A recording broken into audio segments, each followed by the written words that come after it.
Hello po at magandang gabi po sa inyong lahat. Magandang gabi po sa inyong lahat mga kapatid. Ang ating pong topic po ay huwag niyo pong hayaan ang pagsubok ay mawala po ang inyong mga pagpapala. Kuminsan po kasi may mga blessing tayo pero po ito ay hinayaan nating nakawin o hinayaan nating mawala dahil sa mga pagsubok na dinaranas natin. Opo, lahat tayo po ay dumaranas ng pagsubok. Pero po, ang pagpapala ng Panginoon ay nandyan lamang. Kaya po tayo po lahat ay makinig sa pag-aaral natin sa gabing ito po. Unang-una po, ang teksto po natin basahin mo sa wikang English po.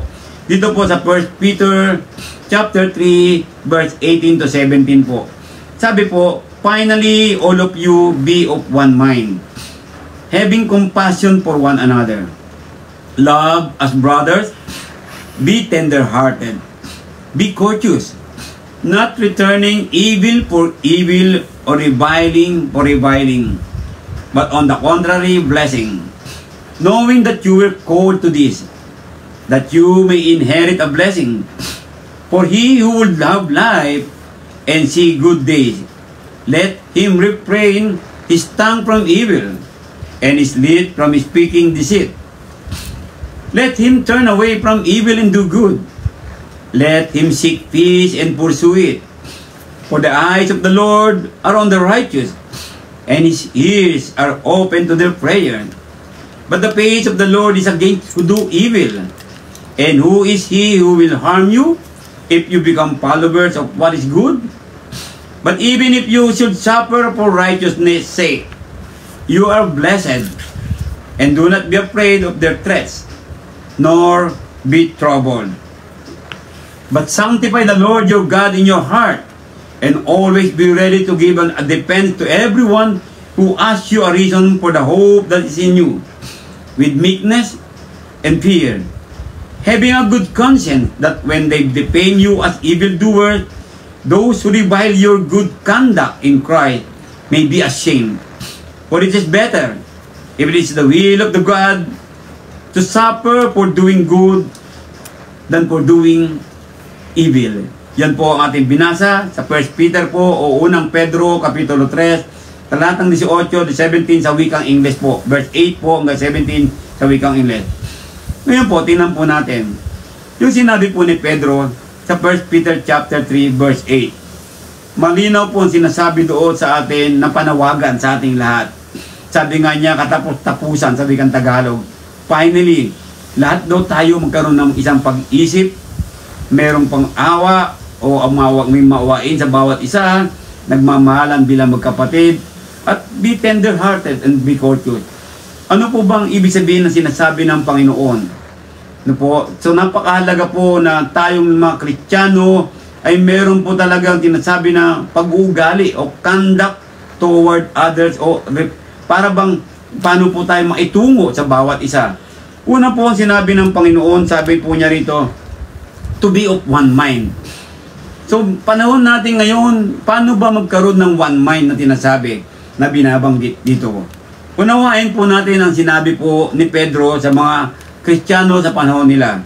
Ang sabi po, be united in the same purpose, the same goal. So, ang be of one mind pala, ang ibig sabihin pala po, dapat po kung ano yung dahilan ng ginagawa o ano yung goal. Dito po, ang tinutukoy po dito is not individual, grupo o sinasabing kapulungan ng mga Kristiyano ang kinakausap ni Pedro. Sabi niya, magkaisa kayo, be united sa isang kadahilanan, no po, at sa isang goal. Ano po ba ang dahilan natin bilang isang Kristiyano na naglilingkod sa Panginoon Diyos? Ano po ba ang goal natin na dapat daw po tayo rito ay pare-parehas? Una po, ang purpose naman natin, maglingkod tayo ng kaaya-aya, katanggap-tanggap sa Panginoon, no po, upang ang goal natin sa langit ay maatim natin. Ngunit paano natin makakamit to kung hindi daw tayo nagiging be of one mind? Kung titingnan po natin mga kapatid. Sabi nga po sabi po dito sa John chapter 17 verse 20-21, hindi lamang sila ang dinadalangin ko, kundi sila rin naman na mga nagsisisampalataya sa akin sa pamamagitan ng kanilang salita, upang silang lahat ay maging isa, na gaya mo, Ama, sa akin, at ako'y sa iyo, na sila ay na may sumaatin upang ang sanglibutan ay sumampalataya na ako'y sinugo mo. So, kung titingnan po natin, ito pong panalangin ng Panginoon. Panalangin ng Panginoon Diyos, sabi niya, dinadalangin ko sa mga nagsisisampalataya. He is not praying only to the disciples or to the apostles. He is also praying for those who are going to believe, sa mga maniniwala, mananampalataya o mga susunod. Sabi doon, sa pamamagitan ng kanilang salita, upang silang lahat ay maging isa. So malinaw po ang panalangin ng Panginoon, magkaisa. So ano po ang relasyon nito sa ating pagpapala? Bakit mawawala ang blessing o hinahayaan natin na mawala ang blessing natin? Dahil po sa hindi pagkakaisa. Kaya po napakalinaw po na maging isa tayo. Ang ibig sabihin po na maging isa, katulad po ni Kristo sa Ama at Banal na Espiritu, tinawag silang Diyos at Godhead. Godhead is unity na po na sinasabi ng Ama, Anak at Espiritu Santo. At tinawag silang Godhead. Kung titingnan natin, nowhere to be found in the Bible na sinawag silang Trinity. Wala po sa Biblia po yun, kundi Godhead lamang po. So kung titingnan natin, panalangin ng Panginoon Diyos yan, na magkaisa tayo o be of one mind ang binabanggit. Nang sa ganun daw po, kapag tayo daw nagkakaisa, ma-achieve natin ang ating goal. Pero paano? Ang sabi po dito is, achieve when all submit to the will of God in attitude and faith. So if you want to receive your blessing, if you don't want, kung ayaw mong mawala ang mga pagpapala mo, lalong-lalo na ang blessing po ng kalagtasan, buhay na walang hanggan. Di ba ang sinabi nga sa atin, all spiritual blessings are na kay Kristo. So huwag niyong hayaan po mawala yan. Pero napakahalaga po, mag-submit tayo sa will ng Diyos. At sa ating pag-uugali, sa ating pananampalataya. So kung minsan po ang pag-uugali natin, hindi tayo magkaroon ng one mind. Hindi tayo marunong makiisa. Napakahalaga po na let us all be of one mind. Let us be united in one purpose. Sa isang dahilan. Ano po? Dapat po hindi tayo nagkakawatak-watak sapagkat ang kalooban ng Panginoon ay yung panalangin ng ating Panginoong Yesus. Tingnan po natin sa Epeso. Ang sinabi po na buong kapakumbabaan at kaamuan na may pagpapahinod na mangagbatahan kayo sa pag-ibig. So malino ang sinasabi dito because of love na dapat po meron tayong humility. So we cannot have, hindi tayo pwedeng magkaroon ng one mind kung wala tayong pagpapakumbaba. At yung mga bagay na yan ang magiging sanhi upang mawala ang iyong pagpapala. You are allowing that your blessing will be robbed off dahil sa mga bagay na ito. No po? So yes po, may suffering nga tayong sinasabi. So paano ba na mangyayari ito mamaya? Maunawaan natin. Kaya dyan lang po kayo. Huwag po kayong alis para maunawaan nyo paano ba nawawala ang pagpapala dahil sa mga suffering natin. Ayan. So, unang-una po, inuunawa natin muna ang sinabi ni Pedro na pagsakitan ninyong ingatan ang pakikipagkaisa sa Espiritu. Tinan niyo po, dapat po mag-ingat tayo na patuloy tayong magkaisa sa Espiritu. So, ano po ba yung Espiritu? The Holy Spirit po. Ano po? Ang Holy Spirit po ang sinabi sa atin na ito naggagabay sa atin, nagbibigay sa atin. Paano po tayo makikisa sa Espiritu? Dapat po yung bunga ng Banal na Espiritu na binanggit sa Galatia ay ipinamuhay po natin. Po, kapag ipinamuhay po natin ang bunga ng Espiritu, nandyan po. Magkakaroon tayo ng tinatawag po natin na maging mag-isa. Be of one mind at magkaroon ng kapayapaan. Ano yung sinabi ni Pedro na having compassion? Ang ibig po sabihin nito, sympathetic tayo. Inuunawa mo natin ang dapat nating attitude. Ano po, na sinasabi ni Pedro sa una. No? Sabi niya, we must be compassionate. Kanino po? For one another. Dapat po nandun ang sympathy natin sa bawat isa na binabanggit doon. Di ba? And to have pity, yung bang naawa ka doon sa kapatid. No po, na binabanggit no na yung bang being moved by the problems of others. Kapag may problema o may suffering yung isang kapatid, Yung bang nandun kang gusto mong makidalamhati, gusto mong makidamay, gusto mong tulungan. Kasi po yun ang purpose natin eh. Ang purpose natin is to encourage one another, to love one another, to help one another. Di ba? So yun po yung sinasabi po ni Pedro, mga bagay na ito. Kaya sabi niya, makigalak kayo sa pangagalak, sabi sa Roma. So pag nagsasaya, makisaya ka. Kapag may umiyak, makiiyak ka. Sabi doon, magkakaisa kayo ng pag-iisip. Sinabi naman ni Pablo sa Roma, huwag ninyong ilagak ang inyong pag-iisip sa mga bagay na kapalaluan, kundi makiayon kayo sa mga bagay na may kapakumbabaan. Yun po yung binabanggit kanina sa Epeso. Huwag kayong mga pantas sa inyong sariling mga haka. Kuminsan po kasi nagiging mas matalino pa tayo sa salita ng Diyos. Ano po? Huwag po tayong maging pantas o maging matalino pa sa salita ng Panginoon Diyos. Ayan. Okay? Now, to love as brothers, anong ibig sabihin? Literally po, brother lovers po tayo. Ayan. Ano po? Dapat po, mahal natin ang isa't isa. Kasi, hindi mo talaga magiging mahal ang kapatid kung wala kang kung wala kang pakikipag-isa eh. Ano po? At kung wala kang pagpapakumbaba. So, napakalaga na inuunawa natin ano yung dapat nating ugaliin. Conduct toward others. Ayan. Yan yung binabanggit. So, this attribute is essential for if we do not love our spiritual brother and sister, we do not love God. So, wag mo sabihin mahal mo ang Diyos. Hindi mo naman mahal ang kapatid mo. At hindi ka nakikipag-isa sa isang purpose, no po, sa isang goal. No? Hindi mo pwedeng mahal. Hindi niyo po sinabi dito, to be tender-hearted. Kuminsan ito po ang nawawala sa ating mga Kristiyano. Ano ba ibig sabihin ng tender-hearted? Kind heart. Mabait na puso, malumanay na puso, a reference to deeply held emotion for others. So, ano ang emosyon mo tungkol sa kapatid? Di ba? Katulad po ngayon, mga kapatid na sa Bicol, nakakaawa sila. Ano po? Pinag-pray niyo po ba mga kapatid natin na maligtas doon? Ang mga kababayan natin?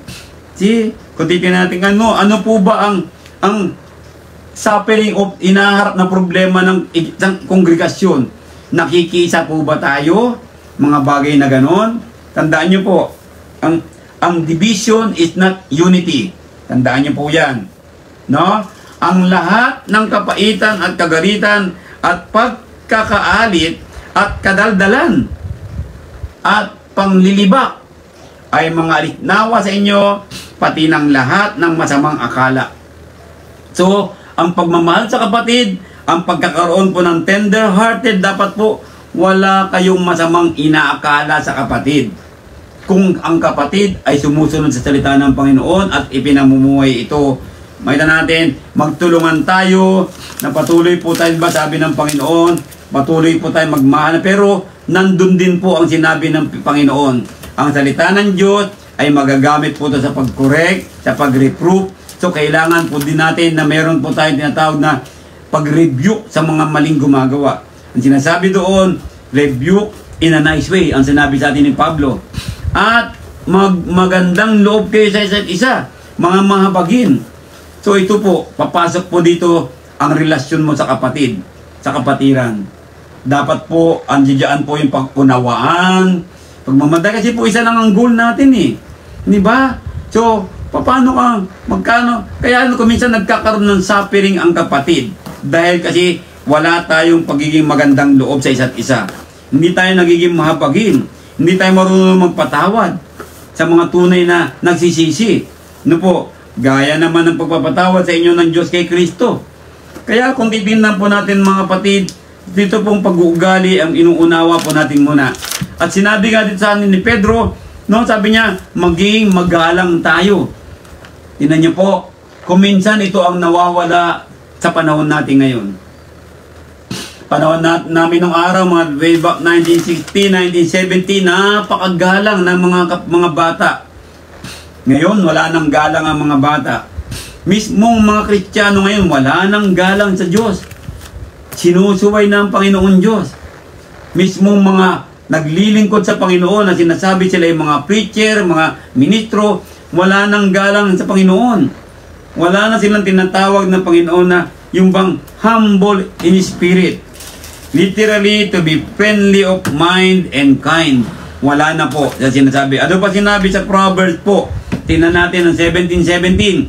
Ang kaibigan ay umiibig sa lahat ng panahon. Ngayon po, sino ang tunay na kaibigan natin? Ang Panginoong Hesus.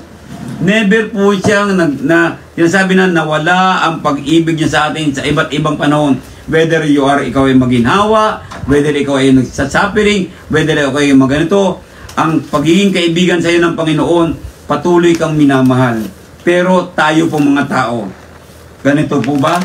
Sabi niya, at ang kapatid ay pinanganak sa kasukla. So the point natin sa verse 17, yung 17a, ang kaibigan ay umiibig sa lahat ng panahon. Sino ang kaibigan mo? Mga kapatiran, magkaibigan po tayo. Ang nagpaparami ng mga kaibigan ay sa kanyang sariling kapahamakan. Ngunit may kaibigan na mahigit kaysa isang kapatid. Tingnan niyo po. So, ano yung sinasabi dito ni Solomon? May kaibigan na mahigit kaysa isang kapatid. Dapat po yung kapatiran sa iglesia ay tinuturing mo yan na isang kaibigan na mas higit pa sa isang kapatid. Na laman na sinasabi. Kuminsan kasi mas marami pa tayong kaibigan sa labas na hindi naman Kristiyano, pero wala tayong paggalang. Kuminsan mas mga bata, mas ginagalang pa nilang kaibigan kaysa galangin ng magulang. Tingnan niyo po, di ba? So, kung titingnan natin, mas sinusunod pa mga kaibigan kaysa mga magulang. In the same way, ganun din po nangyayari sa atin sa Panginoon Diyos. Ayan. Kaya kung titingnan po natin, Christian are to imitate their Lord and Savior. Sino ba ang Panginoon natin? Ang Panginoon Diyos na huwag ninyong gawin ang anuman sa pamamagitan ng pagkakampi-kampi o sa pamamagitan ng pagpapalalo, kundi sa kababaan ng pag-iisip na ipalagay ng bawat isa ang iba na lalong mabuti sa kanyang sarili. Ito po ang nawawala eh. Kaya nagkakaroon po ng pagkakampi-kampi. Sabi nga sa verse 9, not returning evil for evil. Pero kuminsan ito nangyayari. Ano po? Nababalitaan natin ganito si kapatid, ganito ginawa sa kanyang kapatid, ganito mga bagay na to nabalitaan natin. No po, may mga iglesia na nagganito bagay, naghiwalay, nagtanim dito, ganoon. Dahil po, saka wala pong pag-ugaling katulad ng ating Panginoong Jesus. Kaya sabi nga niya po, iwasan daw po yung pagkampi-kampi. Ano po? Napakalinaw po. Isa itong mga bagay na ito ay nagiging saniri po ng pagsubok at suffering sa buhay ng isang tao. Kundi sa kababaan ng pag-ikawa, wala po kasing humility sa kanilang pag-iisip. No po, ayaw nila ipalagay na ako yung ministro eh. Ako yung preacher, ako dapat masunod. Mali po yan mga yan. Ang Panginoon nga, Diyos na eh. Hinayaan ba niya gano'n? Bagamat siya ay Diyos, siya ay nagpakumbaba. Diba? Pero bakit may ganyan ngayon mga Kristiyano? Nakakalungkot po malaman ano po. Kaya pinag-aaralan natin, dapat po wag tayong maging gano'n. Kaya wag nating tingnan ng bawat isa sa inyo sa kanyang sarili. Wag po makasarili, kundi ang bawat isa naman ay sa iba't iba. Magkaroon kayo sa inyo ng pag-iisip na ito'y na ay Kristo Jesus din naman. Let us all have the mind of Jesus Christ. Para pagkaroon tayo ng pagkakaisang isip. Be of one mind. No, mangyayari lamang po yan kung lahat po tayo ay mayroon pong pag-iisip ng Panginoong Jesus. Ayan. No po? So, sabi niya, alam na po natin to, pag-aralan natin to, not returning evil for evil, na pag-aralan natin po yan. Ang evil refers to being done wrong by others. Yung may nagawa kang mali sa ibang tao o sa kapatiran, lalong-lalo na. Ano po? Ngayon po, pag may nagawa sa iyong masama, huwag mo siyang gantihan o suklihan. Suklihan po siya ng kabutihan. Natin lahat yan, ano po? Nalala niyo po yung tinuro ko, no, sa Diyos ang paghiganti. When we are spoken again, we must return good. Kapag daw tayo nagsasalita sa atin ng against sa atin o sinisiraan tayo, hayaan na natin yun. Mag-return na tayo ng kabutihan. Alam ng Diyos ang nangyayari sa buhay natin lahat. Yan. No? Bakit po? Tinawag kasi tayo dito na imitate natin si Kristo. We are called walk with all lowliness and gentleness. Sa mga kapatid, huwag niyo pong kalimutan ito ha. Tinawag tayo maging Kristiyano, tagapaglingkod na merong buong pagpapakumbaba at pagiging mahinahon ng may pagtitiis, bearing with one another. Take note, bearing with one another in love. Pero, kuminsan, kapag ito ay nawala, dito po sisimula ang pagpapakimbabaw o pagiging mataas o pagiging wala ka ng pakialam sa kapatid. Magre-resulta po ito ng pagkabahagi. Yan po ang tunay na nangyayari. Ano po, huwag mo sabihin na ikaw yung tama. Kasi usually ito po nangyayari, ano po, ako tama, ako tama. Hindi mo ba alam, kapag pinipilit mo yung ganyan ka, mawawala sa iyo ang mga blessing. Hinayaan mo nakawin ang pagpapala mo. No po, dahil sa iyong mga pag-uugali. No? Verse 3, endeavoring to keep the unity of the Spirit in the bond of peace. Kaya nga po, pag tayo merong one mind at patuloy tayo nagkakaisa, andyan po ang kapayapaan. No? Ang kapayapaan na mula sa Panginoon Diyos. Sabi niya, ito na po yung upang ma-inherit mo ang blessing. So you will not be able to inherit the blessing if you have a conduct not according to the life of Christ. Kung ang pag-uugali mo ay hindi katulad ng Panginoong Yesus, paano ka mag-inherit ng blessing? Paano ka magkakaroon ng pagpapala? Ayan, believers inherit a blessing. Ano yun? A better life sa mundo and life everlasting. Pansinin niyo po. Alam niyo po yung mga mayroong galit sa papatao, wala pong katahimikan niya. Kung minsan nakangiti, pero saan ka? Malungkot po, nag-iisip din po yun. Wala kang kapayapaan eh. Ano po? Yung bang mga bagay na animal, halimbawa po na ikaw yung naging sanhi ng paghiwalay ng iglesia. Tingin mo may kapayapaan ka? Wala kang kapayapaan doon. Huwag kang maging ipokrito sa iyong sarili. Hindi ka magiging payapa. Ngayon po, ikaw naman na Kristiyano, kumampi ka ngayon sa isang tao na nag-create ng kaguluhan. Tingin mo ba may kapayapaan ka? Akala mo lang yun. Ano po? May kapayapaan ka, pero pagdating ng paghusga, Judgment Day, tinan mo po, mawawala po yung better life mo at life everlasting na yan na binabanggit. Okay, punta tayo sa 1 Peter verse 10 to 12. Sapagkat ang magnais umibig sa buhay, yan, at makakita ng mabubuting araw, ay magpigil ng kanyang dila sa masama. Yun yung po sinasabi, we must pigil. Ito, di ba sinabi ito ni Santiago sa James? No? We must learn how to tame our tongue. At ang kanyang mga labi ay huwag magsalita ng daya. Yan, mga kasinungalingan. At tumalikod siya sa masama. At gumawa ng mabuti, hanapin ang kapayapaan at kanyang sundan. So, all of us mga kapatid, patuloy nating ipursu ang kapayapaan. Hanapin natin ito at pag nasumpuhan mo ang kapayapaan, sundan mo na yan. At sino ba ang kapayapaan? Nakita mo na ang Panginoong Yesus, sundan mo na siya. Sapagkat na kay Jesus lamang ang lahat ng pagpapala. Kapag ikaw ay na kay Jesus, hindi mawawala ang pagpapala mo. Kaya kung may kaibigan tayo na nakikinig ngayon hindi pa Kristiyano, hindi pa nabautismohan, simulan nyo na po na magpabautismo. At kung ikaw naman nagpabautismohan, patuloy mo sundan ang kapayapaan ang ating Panginoong Hesus. Sapagkat ang mga tanang Panginoon ay nasa mga matuwid. Tinan nyo po, nasa mga matuwid. At ang kanyang mga pakinig ay sa kanilang mga daing. Ayan. Ngunit ang mukha ng Panginoon ay laban sa mga nagsisigawa ng masama. Yan po sinasabi doon. Ano po? Sa araw na ito, ang binabanggit natin. Okay? Ngayon po, tingnan natin po. Hindi raw ito, kundi ito. Sabi niya, in Proverbs 6:16-19, may 6 na bagay ipinagtatanim. The Lord hates 6 na bagay, 16. Oo, 7 na mga suklam-suklam sa kanya. 7 ang kasuklam-suklam sa Diyos. Tingnan niyo po, 7. Itong 7 ito ang magiging dahilan kaya mawawala ang pagpapala mo.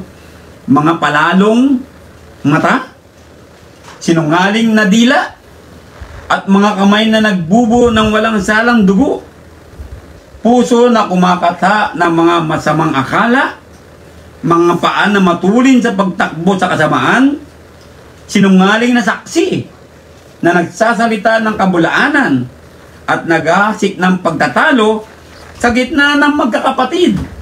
Ayan, ano po, napakakita po. Sana po, ito po sana, naintindihan sana ito, lalo-lalo na ng mga ngaral. Ano po, kuminsan sasabihin natin, naintindihan natin eh. Pero paano natin ini-apply sa kongregasyon? Tingnan po natin mabuti na po. Now, ito daw po, but this, sabi niya, sapagkat, ito na po, ito, nabasa natin kanina itong verse 10 to 12. Ano po? Kaya sabi niya doon, no, hanapin ang kapayapaan. Tandaan natin yan. At sino ang sa inyo ay aapi kung kayo'y nagmamalasakit sa mabuti? Kaya po ito naman po isang encouragement sa atin ngayon ng gabing ito. Suffering for right or wrong.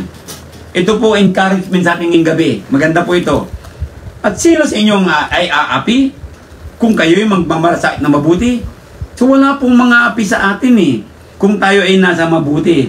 Yes, kuminsan po sa laman may api. Pero alam niyo po, yung pagsasapir natin sa kabutihan, paggawa ng mabuti, hindi po yan mawawala sa mga paningin, sa isip ng Diyos.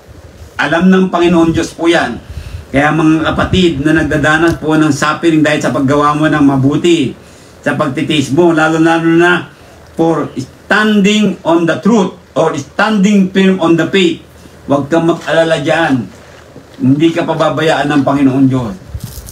Hindi ka niya iiwan. Hindi ka mag-iisa, tandaan mo yan. Kaya sino mga api sa'yo? Yan.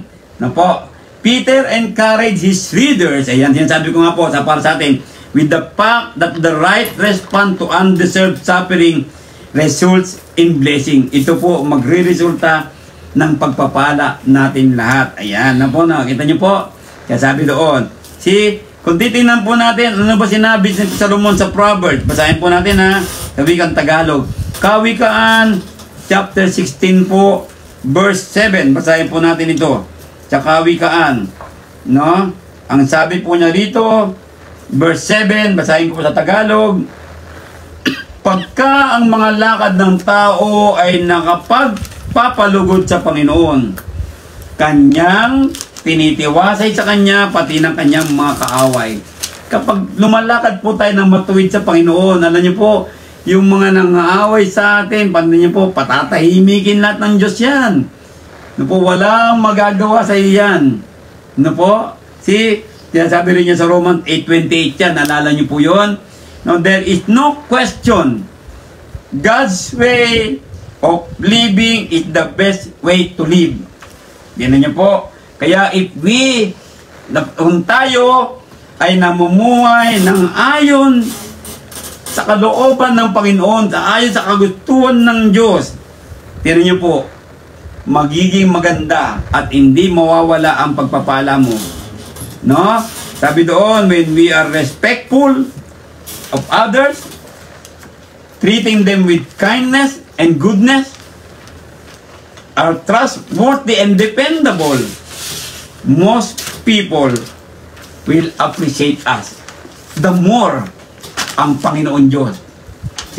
Ito po yung maganda dapat ang mga Kristiyano dapat po ganito, maging marunong kayo magrespeto at marunong kayo mag-treat ng may kabutihan, ng kabaitan, na po, at dapat po katiwa-tiwala tayo at pwede tayong asahan ng maraming tao at dito po ma-appreciate ka talaga. Paano magagawa ito? Patuloy mo lang i-share ang pagmamahal ng Diyos na nasa iyo sa ibang tao. Paano gagawin yan? If you are the blessing, share your blessing. There is a lot of way to share your blessing. May feeding program, may dyan po yung mga pagtulong sa mga nangangailangan, no po? Andiyan dyan po yung nakita mo na sa may tabi na walang bahay, pwede kang tumulong. Pansinin mo, marerespeto ka ng mga, lalo na mga kapatiran. If you know how to respect your brothers in Christ, they will respect you too, and they will appreciate you. The more, kung marunong kang magrespeto sa Diyos, at na-appreciate mo ang mga pagpapala ng Diyos sa iyo, hindi mo ito binawalang bahala, tingnan mo, God will always appreciate you. See? Ito yung po maobserbahan natin. Kaya po, datapat, sabi niya sa verse 14, kung mga bata kayo ng dahil sa katuwiran, yun po, kung tayo mag-suffering, if you suffer for doing righteousness, sabi sa wikang Ines, do not be afraid, do not lose hope. Huwag kang matakot, huwag kang mawala ng pag-asa. Sabi doon, kaya sabi niya, but even if you should suffer, Peter is not saying the righteous will not suffer. Even na tayo ay matuwid, may suffering pa rin po tayo. Kahit na tayo ay nagsisikap maglingkod sa Panginoon, makakaranas ka ng may mahal na buhay na mamamatay, makakaranas ka ng may mga suliranin sa pinansyal, makakaranas ka naman ganito na may nangaaway sa iyo, makakaranas ka naman ganito ng mga bagay na kuminsan ikaw yung bang pinagbibintangan. May mga ganun pong suffering na tinatawag eh. Kuminsan may mga bagay na may oras na merong pamilya mo may sakit, di mo alam sa kakukuha ng pambayad, sa ganito. May mga ganyan pong pangyayari. Pero, yan po, kailanman, ay hindi rin po magaganap sa iyo ng todo-todo kung ikaw ay nasa Panginoon Diyos. Sapagkat the Lord will always provide whatever you need. Ano man ang kailangan mo, nandyan ang Panginoon Diyos. Hindi kanya pababayaan. Diba? Ang linaw po na sinabi, diba? Sabi doon, unahin mo ang Diyos, unahin mo ang kanyang karyan, and all these things shall be added unto you. Kaya, but that living godly, kaya po sinasabi ko nga, living godly will be helpful in minimizing our suffering. Tignan niyo po, andun po may suffering tayo Pero, hindi mawawala yung suffering. Hindi mo mananakaw yan sa iyo yan. O hindi mawawala yan Kaya nga ang title natin, di ba? Huwag mong hayaan na mawala ang pagpapala sa iyo. Pero kapag tayo ay nagiging masama, hindi maayos ang pag-ugali natin, hindi tayo marunong mag-isa, wala tayong one mind sa mga ganito, mawawala po yan. Kaya sabi nga niya, kahit nag-suffer tayo ngayon, tinan niyo po, kung tayo ay namumuhay ng magiging ayon sa Diyos, nami-minimize po suffering, there will always be a blessing, even we have suffering.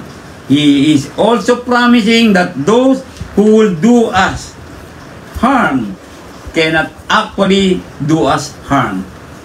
Yung mga gustong magbalak sa atin na masama, hindi po nila magagawa yan. Bakit po? The Lord is with us. As long as you will never leave God also. Naalala niyo po yung Bible verse ko kaninang umaga? Hindi ka nag-iisa. Sabi ng Panginoon, iiwan ako nila.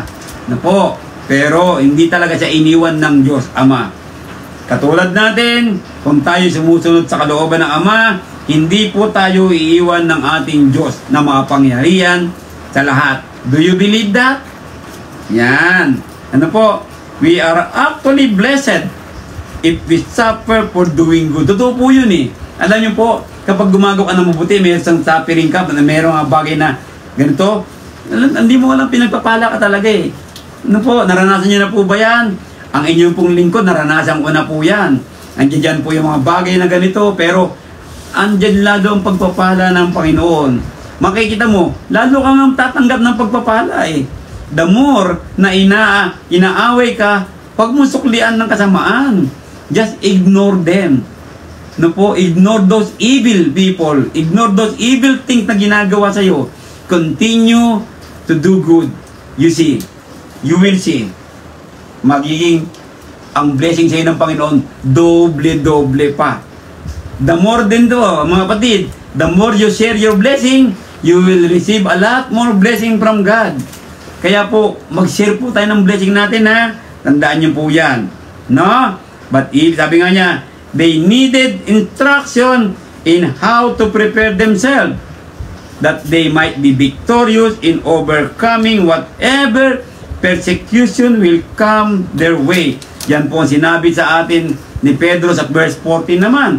Ano po? Kaya po, mapagtatagumpayan natin lahat eh. Kung tayo po ay patuloy na sumusunod sa mga instruction. Instruction saan? Sa Panginoon Diyos na nanggaling sa kanyang salita, sa Biblia. Ayan. Ano po? Kung titinan po natin, nandiyan. Kaya sabi niya, those who endure will indeed be blessed. Do you know the theme of Revelation? The book of Revelation? Ang tema ng book of Revelation po ay the overcomers. Yung mga naka-overcome ng mundong ito, naka-overcome ng mga bagay na ganito, ay pagpapalain at ito sila ay dadalhin sa luklukan ng Diyos sa langit. See? That's why tayo mga Kristiyano, we must overcome all ng lahat ng mga problema sa mundong ito, kasamaan, mga bagay na ito. Kaya nating lagpasan lahat yan. Basta manatili lang tayo sa Panginoon Diyos na makapangyarihan sa lahat. Kung babasahin nyo yung Matthew chapter 5, verse 10-12, nandiyan po nakalagay. No? If we die for Christ, yung sinasabi ko nga po, we will receive the crown of life. No po? Ayan, malinaw po yan sinasabi doon sa ating lahat. Okay? Ngayon po, kundi inyong banal na, sabi niya, kundi inyong ariing banal si Kristo na Panginoon sa inyong mga puso, na lagi kayong handa sa pagsagot sa bawat tao na humingi sa inyo ng katuwiran tungkol sa pag-asang nasa inyo, ngunit sa kamuan at takot. Ang sinasabi po sa atin dito, sanctify the Lord your God in your heart. Pakabanalin mo ang Panginoong Hesukristo sa iyong puso. Ang ibig sabihin po niyan, ipamuhay mo ang Panginoon Diyos sa mundong ito. At doon makikita mo, to make Jesus the Lord and ruler of your heart. Sa isip, sa kalooban, at sa gawa. Nandun po dapat yan. Mga kapatid, dapat hindi po yan nawawala sa atin. At tulad po ng sinabi sa Lucas chapter 6 verse 46 po. Basahin po natin sa Lucas chapter 6 po. Sabi niya dito, verse 46. Ayan. Basahin ko po sa inyo ha. Lucas chapter 6 verse 46. Sabi doon, at kahit tinatawag ninyo ako Panginoon, Panginoon, at di ninyo ginagawa ang mga bagay na aking sinasabi. So, ano mangyayari? No? Ang bawat lumalapit sa akin at pinakikinggan ang aking mga salita at ginagawa, ituturo ko sa inyo kung sino ang katulad. Siya ay tulad na isang tao nagtatayo ng bahay na umukay at pinakalalalim at inilagay ang patibayan sa bato. Magiging matibay ang iyong buhay. Kapag ito, mga bagay na ito, ikaw, ang Panginoon ay nasa iyong buhay. So, hindi ka matitinag. No po? See? So, kung titignan po natin mga kapatid, itong sinabi po sa exposition sa Holy Scripture, isang tao nagsalita si Alexander McLaren, sabi niya, only he who can say, the Lord is the strength of my life, can go on to say, of whom shall I be afraid? Kung ang Panginoon Diyos ay nasa iyo, masasabi mo talaga yan, the Lord is my strength. Di ba? Eh kung wala sa iyo ang Diyos, if you don't sanctify Jesus Christ in your heart, the Lord God in your heart, then you cannot say that Lord is your strength. Bakit po? Kasi mawawala sa iyo mga blessing eh. Hinayaan mong mawala sa iyo ang pagpapala ng Panginoon Diyos. Di ba? Anong pagpapala? All spiritual blessings po. Ano po? As a result, Christians should always be prepared. Dapat handa ka eh. Kung may problema, may suffering, dapat handa tayo rito. Paano bibigay itong depensa nito? Ano po? No? Dapat po alam mo na ikaw ay sumusunod sa mga instruction o aral ng ating Panginoong Jesus, sapagkat ang pag-asa natin ay na kay Kristo lamang. Ano po? Yan po ang mga bagay na dapat nating isagot. Matibay ang pananampalataya, matibay ang yung pagsunod sa salita ng Panginoon, yan po ang depensa natin eh. Ano po? Can we answer those who ask about our hope? Kaya mo ba sagutin kung ano meron ng pag-asa? Can we give them a reason for our faithfulness? Dapat po alam natin yan. Mga bagay na ganyan. Kaya sabi niya, kung di nyo ariin, verse 16 na po tayo, nataglay ang mabuting budi upang sa mga bagay na salitain laban sa inyo ay mga pahiya ang nagsisialipusta sa inyong mabuting paraan sa pamumuhay kay Kristo. Alam niyo po, ito pong verse 16, nangyari na rin po sa akin yan. Napahiya po yung mga tao na yun. Ano po? Mga nang-alipusta. Napahiya po sila. Lalo-lalo na nalaman nila ang katotohanan. Ano po? Na binabanggit doon. Sinasabi doon. Dapat po hindi kayo mag-ganon-ganon. Yan po dapat doon. Diba? Ang sinasabi po doon, kung ariin ninyo, sanctify nyo ang Panginoon. Ano po? Kailangan natin banggitin to eh. Dapat, kasi sabi nga, nabasa ko kanina, kung nagpe-preach ka ng mga bagay na gusto lang ng tao, hindi ka tunay na preacher. Dapat mag-preach ka, magturo ka kahit na hindi nila gusto ng mga bagay na tama ang katotohanan. Malaman nila na sila ay mali. Dapat po yun. Kaya sabi nga niya po, sa gabing ito, no po, sa ating pagtatapos, sa ating pag-aaral, sabi niya po, is don't allow suffering to rob you of your blessing. Huwag mong hayaan mawala sa iyo ang mga pagpapalang ito. At itong paraan na ito ay mangyayari lamang na hindi mawala sa blessing kung patuloy mong sinasabi dito, if you sanctify Jesus, the Lord your God, sa iyong puso. Kung si Kristo ay nasa puso mo talaga, sa isip, sa kalooban mo, sa mga ginagawa mo, hindi mawawala sa iyo ang pagpapala ng Diyos kailanman.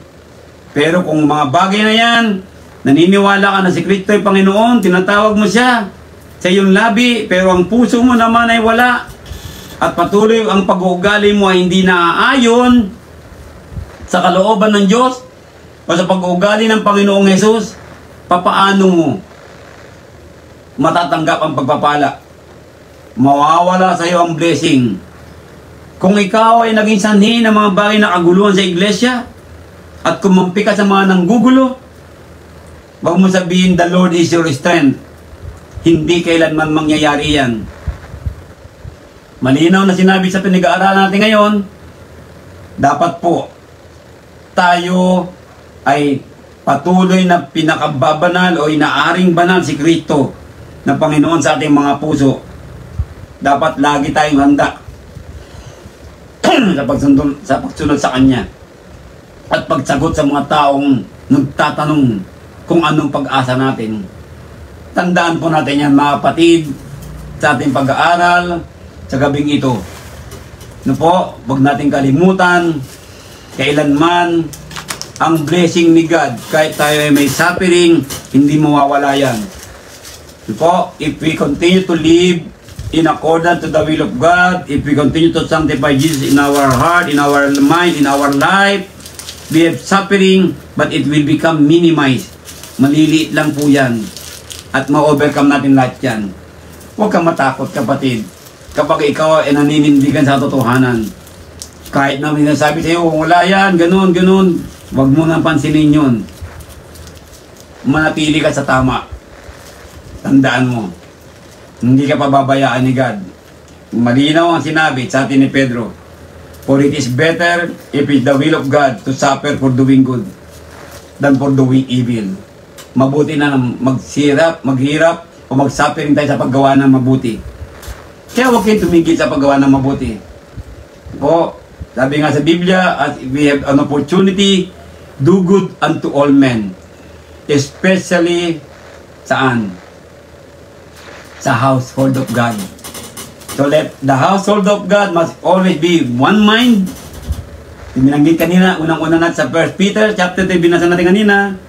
Po, verse 8, be of one mind. Kaya po, sa gabing ito, sana po ay meron tayong mga naunawaan, natutunan na sa ating pag-aaral sa mga bagay na to. Remember, you are blessed if you suffer for Christ. Sanctify the Lord in your God, in your heart. Always be ready to give a defense. Keep your conscience clean.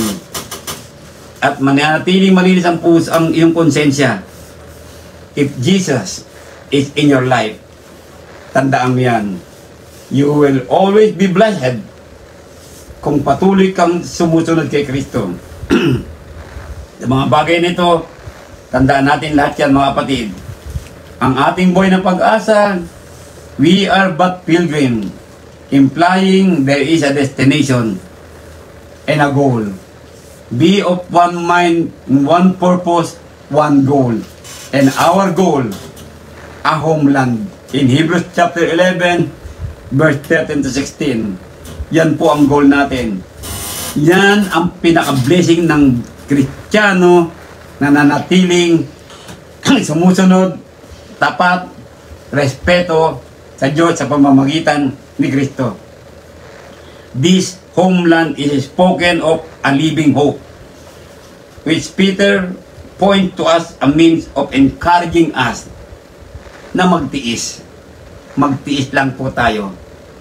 There is a better homeland na pupuntahan natin sa gabing ito po. Ayan. Okay? So, sa ating pag-aaral, magandang gabi po sa inyong lahat. Nakita natin to. No, wag mong hayaan na mawala ang pagpapala sa iyo ng Diyos. Do not allow or rob ng mga bagay na ito ng blessing ng Panginoon sa iyo. Nakita natin kung paano natin ingatan ang pagpapala na ito. Salamat po sa inyong mga kapatid sa pakikinig. Sa gabing ito, dadako po tayo sa ating panalangin po.